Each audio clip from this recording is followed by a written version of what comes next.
They say we are living through a connection crisis. Millions of people go entire weeks without a single meaningful conversation.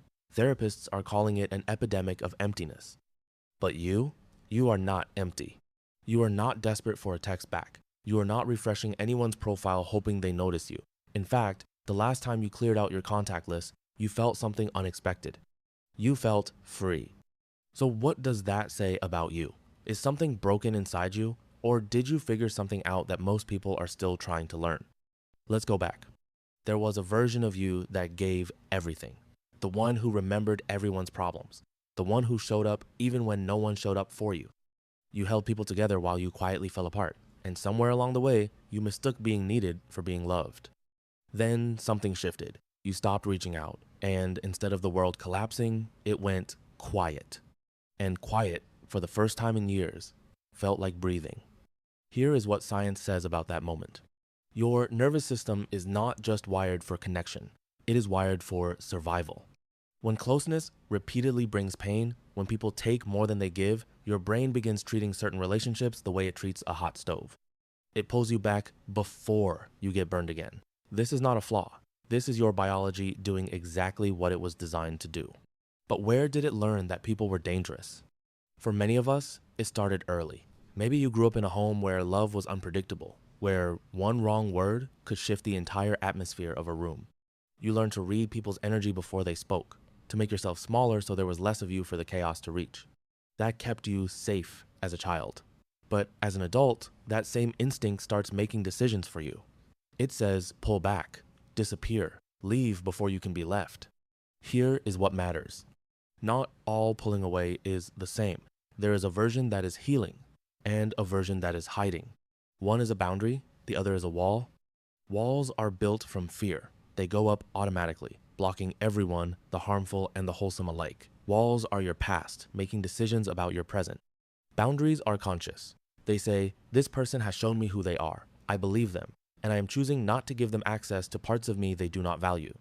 If someone left your life and your first feeling was relief, that is not coldness, that is data. Your nervous system keeping score when your heart was too generous to do it. Here is something that might surprise you.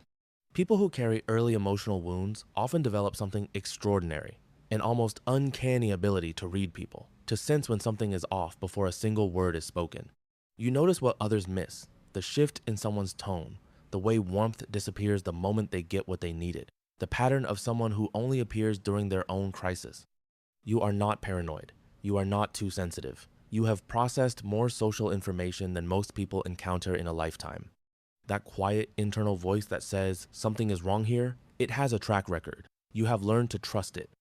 So no, you are not lonely, you are selective. And the difference is everything. Loneliness is wanting connection and not having it. What you have is something else. It is solitude.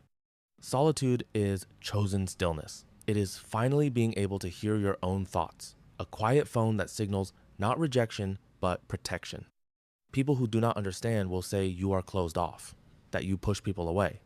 But you know the truth. You are not pushing people away. You are pulling yourself closer, closer to peace, closer to a life that does not leave you drained by the end of every week. And if part of you worries your circle has gotten too small, here is what the research consistently shows.